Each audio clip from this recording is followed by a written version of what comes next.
అధికారులపై హైకోర్టు ఆగ్రహం. వారిని రక్షించేందుకు జీవీఎంసీ కమిషనర్ ప్రయత్నిస్తున్నారన్న ఆక్షేపణ. బాధ్యులైన అధికారులపై శాఖాపరమైన చర్యలు తీసుకోండి పురపాలక శాఖ ముఖ్య కార్యదర్శికి ఆదేశం. విశాఖ జిల్లా భీమిలి బీచ్ సమీపంలో మాజీ ఎంపీ విజయసాయిరెడ్డి కుమార్తె నేహారెడ్డికి చెందినటువంటి అవియాన్ రియల్టర్స్ ఎల్ఎల్పి సంస్థ సిఆర్జెడ్ నిబంధనలకు విరుద్ధంగా కాంక్రీట్ గోడ నిర్మిస్తున్న అడ్డుకోవడంలో నిర్లక్ష్యం వహించిన అధికారిపై హైకోర్టు ధర్మాసనం గురువారం మండిపడింది. వాళ్ళపై చర్యలు తీసుకోవడానికి తప్పుపట్టింది. బాధ్యులైన అధికారులు రక్షించేందుకు జీవీఎంసీ కమిషనర్ ప్రయత్నిస్తున్నారు. వాళ్ళకు కవచంగా నిలుస్తున్నారు. బాధ్యులైన అధికారులపై చర్యలు తీసుకోవాలని పిటిషనర్ 2025 జూన్ 18న జాబితా ఇచ్చిన కమిషనర్ మౌనం వహించారు. అధికారుల పేర్లు ఇవ్వాలని మేము ఆదేశించిన కమిషనర్లో చరణం లేదు.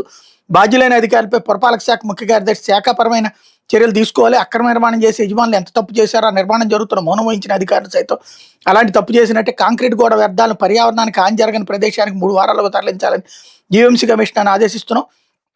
తదుపరి విచారణ 4 వారాలకు వాయిదా ఇస్తున్నాం. సిఆర్జెడ్ నిబంధనలకు విరుద్ధంగా నిర్వహిస్తున్న రెస్టో బార్లను తొలగించాలంటూ దాఖలైన వ్యాజ్యాలపై లోతైన విచారణ జరుపుతామని హైకోర్టు ప్రధాన న్యాయమూర్తి justice Dheeraj Singh Thakur, justice R Raghunandan రావుతో కూడిన ధర్మాసనం గురువారం ఉత్తర్వులు ఇచ్చిందన్నటువంటి వార్తని హైలైట్ చేశారు.